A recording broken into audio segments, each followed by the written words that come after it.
এই রাজ্যের মাটিতে দাঁড়িয়ে 11 সালে একজন মুখ্যমন্ত্রীর বেতন 10,000 12,000 টাকা, 26 সালে নিজের বেতন বাড়িয়েছেন 1 লক্ষের উপরে, মানে 10% বেতন বৃদ্ধি হয়। আর সেখানে দাঁড়িয়ে আশাকর্মী, ICDS, para teacher, mid day meal, contractual ওয়ার্কারদের 5 বছরে 1000 টাকা মাইনে বাড়বে, মানে বছরে মাত্র 200 টাকা। কি পরিকল্পনা, কি ছেড়ে দিয়ে যাচ্ছেন?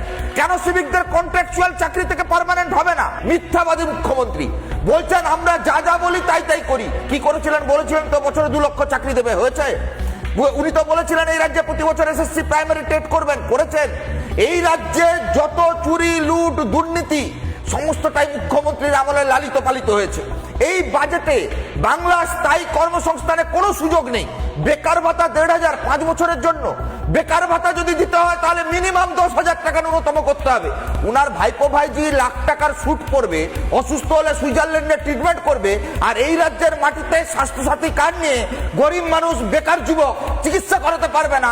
500 টাকা করে যদি 1,500 টাকা করে যদি প্রতি 5 বছরে একটা বেকার ছেলে পায়, বলুন তো কোন জায়গায় আমার রাজ্যে বেকারত্ব যাবে?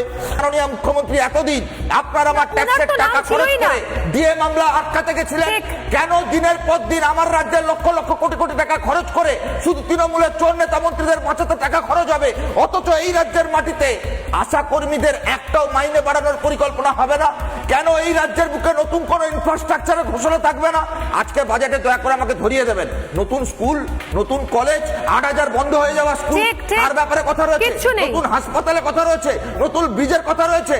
আসলে পিসি ভাইপোর চেয়ার চাই, তার জন্য ভোটমুখী মানুষের সামনে চটকদারি কসমেটিক্স বাজেট মানুষের সামনে হাজির করলেন। এই বাজেট শুধুমাত্র পিসি ভাইপোর পরিবারের 5 বছরের ক্ষমতার জন্য বাজেট। এই বাজেট বাংলার বেকার যুবকদের দিশাহীন বাজেট।